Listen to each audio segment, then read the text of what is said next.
beautiful young woman was standing at the door of her home. The young woman's name was Jane Witherstein. She lived in Cottonwoods, a village in the south of the state of Utah. Tall trees grew around the big stone house. Near the house, there were fields of green grass. Beyond the fields, to the west, the land was covered with purple sage. The purple and green bushes grew on the hills and plains of Utah. It was the flowers of this plant that made the land so strange and beautiful. Far away, there were gray, rocky hills. Jane looked at the slopes of purple sage. This land was hers, and she loved it. Jane's parents were dead, so she owned Witherstein Farm. She also owned many miles of land around the farm. Jane had large herds of cattle and many fine horses. She employed many men on the farm. Riders, cowboys, looked after her cattle and horses. And there were servants in the farmhouse. She was very rich, the richest woman in southern Utah. Jane heard the sound of horses galloping. She turned quickly. 7 men were riding towards her. The first man was on a white horse. He was a tall, dark man called Tull. He was an important man in Cottonwoods. He wanted to marry Jane. He had asked her to marry him many times, but Jane always said no. Tull spoke angrily. "We've come for Venters," Tull said. He turned to his men. "Go and find him and bring him here." "What are you going to do?"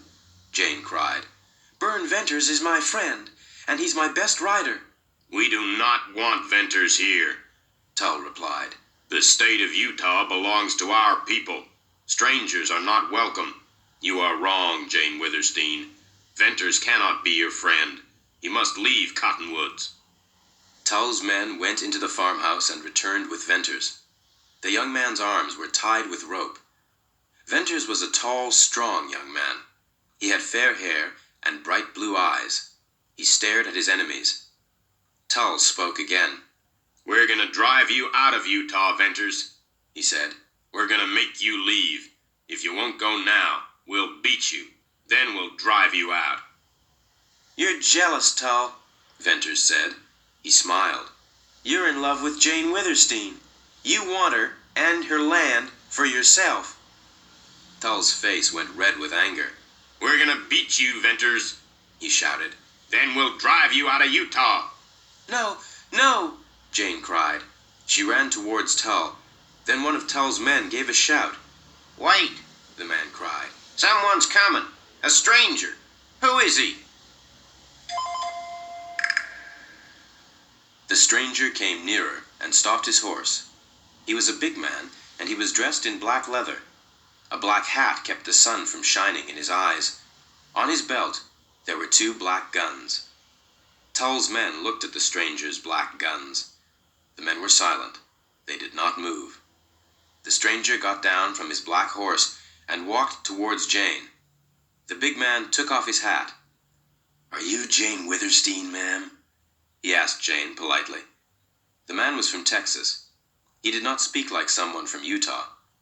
"I am Jane Witherstein," Jane replied. "Then this land is yours," the stranger said.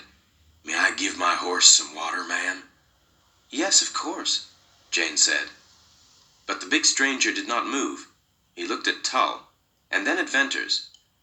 "Why are your arms tied, young man?" the stranger asked quietly. "What have you done?" "I've done nothing wrong," Venters replied. "I'm not from Utah. I'm from Illinois. I came to Utah to find gold. Later I became a rider. I made friends with this woman of Utah. I worked for Jane Witherstein here on this ranch. Now her people want to kill me." "Stranger, save him!" Jane cried. "You ask me to save this man?" the dark stranger asked. He was surprised. "You want me to save him from your own people?" "Yes, save him," Jane said again. Tull laughed.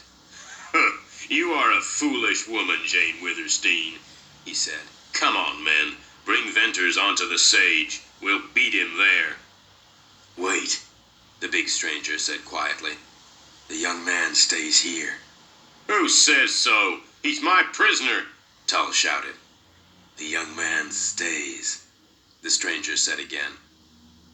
Tull rode his horse forward. He stopped a few feet from the big stranger. Then he bent down towards him and looked closely at his face. There's 7 of us here, Tull said. Who are you? The stranger moved fast. Suddenly the black guns were in his hands, and they were pointing at Tull. Lassiter! Venters cried. Lassiter was a dangerous gunman, and he had killed many men in Utah. Tull and his men knew that name. Everyone in Utah knew the name of Lassiter. White with fear, Tull and his men waited to die. But Lassiter did not shoot. There was silence. Then Tull and his men turned their horses. They rode away without speaking. Jane ran up to Lassiter. There were tears in her beautiful eyes. I have heard the name Lassiter, she said. You are a famous fighter. You have killed many of my people. I thought you were my people's enemy, but you have helped me. Why? I do not hate the women of Utah, Lassiter replied, but I hate the men of Utah.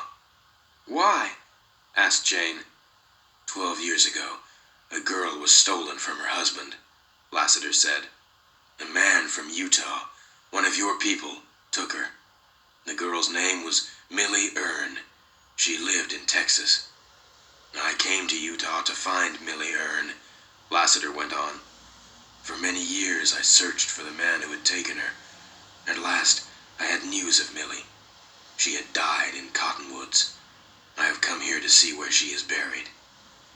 Millie Earn was my best friend, Jane told Lassiter sadly.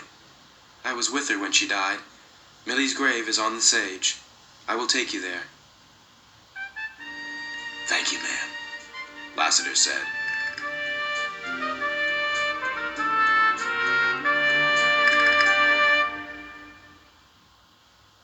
The picture sequence from the cinema has finished. You can look at it once more if you want.